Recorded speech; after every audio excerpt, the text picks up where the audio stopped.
Hey guys, in this video, I'll show you how to remove Zscaler from my computer. Alright, let's begin.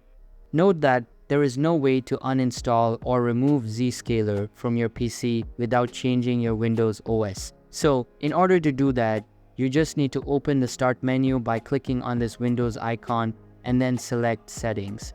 Inside Settings, navigate to the Windows Update section from the left side menu and a bunch of features will be displayed. Simply click on Advanced Options and then select Recovery from the Additional Options section.